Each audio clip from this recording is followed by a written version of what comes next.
की क्लास में सभी बच्चों का स्वागत है। आज हम सब इकाई 3 सांख्यिकी के अभ्यास 3A के प्रश्नों को हल करेंगे। पहला प्रश्न है, किसी कक्षा की वार्षिक परीक्षा के 60 शिक्षार्थियों के परिणाम निम्नांकित पाई ग्राफ द्वारा निरूपित है। यह पाई ग्राफ बना हुआ है, यहाँ देख रहे हैं।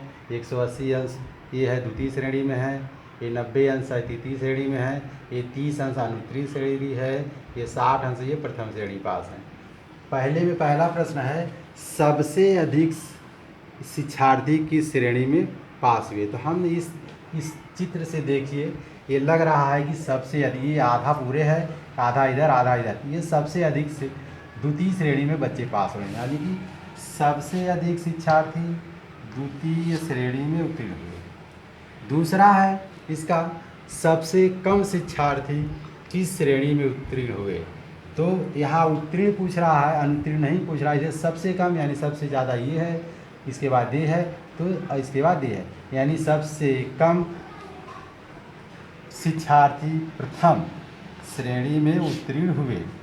तीसरा है कि अनुत्तीर्ण शिक्षार्थियों की संख्या, अनुत्तीर्ण शिक्षार्थियों की संख्या पूछ रहा है, या कोणीय माप है, यह संख्या पूछ रहा है, इसलिए हम इस फार्मूले का प्रयोग करके इस प्रश्न को हल करते हैं। तीसरा है ज्ञात करना कुल अनुत्तीर्ण शिक्षार्थियों की संख्या। तो अब हमें मालूम है कुल शिक्षार्थी 60 हैं और अनुत्तीर्ण शिक्षार्थी का केंद्रीय कोणीय 30 अंश दिया है। अब हम इस सूत्र के द्वारा हल करेंगे। अनुत्तीर्ण शिक्षार्थियों की संख्या बराबर अनुत्तीर्ण केंद्रीय कोण बटे 360 गुणे कुल शिक्षार्थी। तो अनुत्तीर्ण शिक्षार्थी का कोण जो है 30 अंश है, बटे ये 360 हो जाएगा, गुणे ये 60 हो जाएगा। 0 से 0 कट जाएगा, 6 कम 6, 6 बाकी 36 हो जाएगा, और 6 कम 6 25 5, ये 5, यानी कि अनुत्तीर्ण शिक्षार्थियों की संख्या ये 5 है। अब पहले का चौथा है, प्रथम श्रेणी और द्वितीय श्रेणी में उत्तीर्ण शिक्षार्थियों की संख्या में अनुपात क्या है।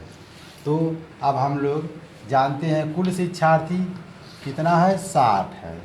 प्रथम श्रेणी का कोणीय माप दिया है, यह 60 अंश दिया है, यानी 60 हो गया। इसलिए प्रथम श्रेणी की संख्या यानी कि 60 गुणे बटे कुल कोणीय 360 अंश गुणे कुल शिक्षार्थी 60। अब यह 0 से 0 कट जाएगा, 6 का नम 6 कट जाएगा, 6 छवा की 36 हो जाएगा, ये 6 का नम 6, ये 6 दहा में 60, यानी यह हो जाएगा। अब यह 10 शिक्षार्थी प्रथम श्रेणी में उत्तीर्ण हुए। अब द्वितीय श्रेणी का कोणीय माप, द्वितीय श्रेणी का कोणीय माप 180 अंश दिया है, इसलिए द्वितीय श्रेणी की संख्या यानी 180 अंश बटे 360 अंश गुणे कुल शिक्षार्थी यानी 60 अंश। 0 से 0 कट जाएगा, 6 का नम 6, 6 छवा 36, 6 का नम 6, 6 3 का 18, 30, यानी कि द्वितीय श्रेणी में 30 शिक्षार्थी पास हुए।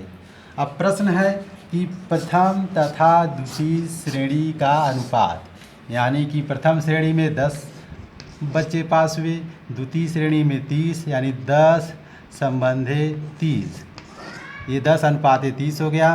अब ये 0 से 0 कट जाएगा, 1 अनुपाते 3 हो गया। यही आंसर है। आज की कक्षा यहीं तक, शेष प्रश्नों को अगली वीडियो में देखा जाएगा। धन्यवाद।